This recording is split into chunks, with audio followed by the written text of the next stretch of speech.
Hello and welcome to ACG Newsline. Trump's ban on travelers and immigrants from 7 countries on the pretext of protecting the borders has garnered a lot of criticism. But there have been exceptions like Australia, which has actually supported the move.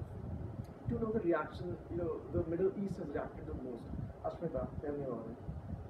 Thank you, Joseph. I think firstly it's very important to know that the ban is on the ban is to counter terrorism, but the major countries which were leaders during the 9/11 attack, like Saudi Arabia, United Arab Emirates, and Egypt, have not been banned or have not are not under the list of countries that have been banned from the travel. Uh, which is also, I think, because of the business aspects that Trump has with these countries. Coming to the Middle East, they have reacted with negative responses. I think, firstly, Iran, Iraq, Sudan, Yemen, everybody have come out with really strong arguments saying that it's very humiliating and astonishing for all of them for that this executive order has been passed. For that matter, Iraq says that it's in spite of the joint efforts by both US and Iraq to counter terrorism, to counter ISIS, it's one of the major countries that have been banned from from traveling. Sudan has appealed with Washington to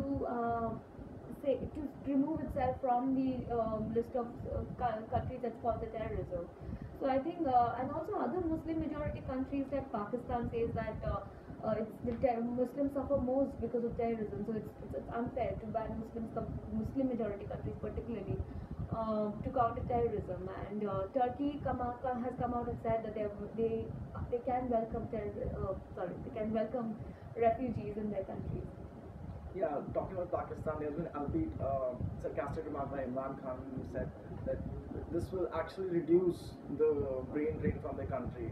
And the point you made about Saudi Arabia and UAE, it's perfect, because a lot of criticism that Trump faces because Trump is yet to divest from his businesses. There have been a lot of conflict of interest. As you know, UAE has a golf course which is branded with Trump's name. And which comes to the economic point of view, Durga, tell me about Dow Jones, which recently surpassed 20,000 points. Right after the ban, it just fell. Is there a correlation? Yeah, if you see after the election, there was a positive response to Trump tax reforms, regulation, and increasing infrastructure. So the Dow index was growing. After the ban, there was a confusion. What will happen, and that's fall of U.S. dollar and across the world, the bond yields of the important government were steady. So there is a correlation. I mean, there's also been many brands and retailers and companies which have come in, which have kind of resisted this move. You see, this Starbucks, which has said that they would employ 10,000 immigrants and they would move like that. But there have been a lot of criticism to the Americans. They've actually started to boycott this move.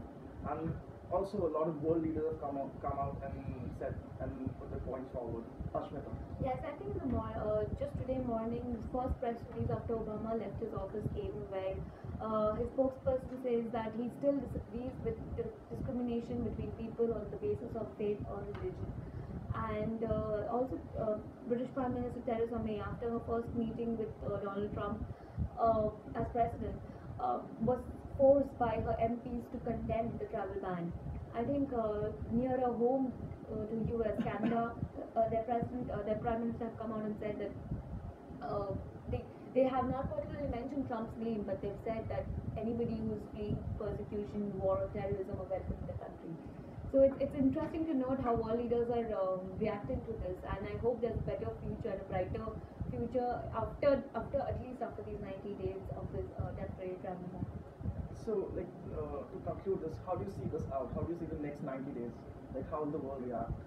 I think firstly they should attack the Fifth Amendment, where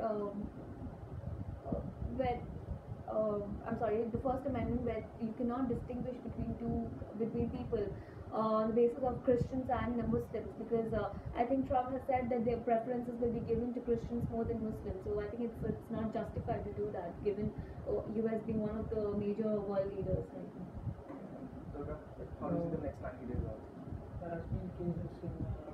courts and there will be cases coming in Supreme Court. There may be a revoke of ban, or if the ban continues, it will be like a retrograde to the old civilization. Thank you for your views. Thank you for watching ACJ News.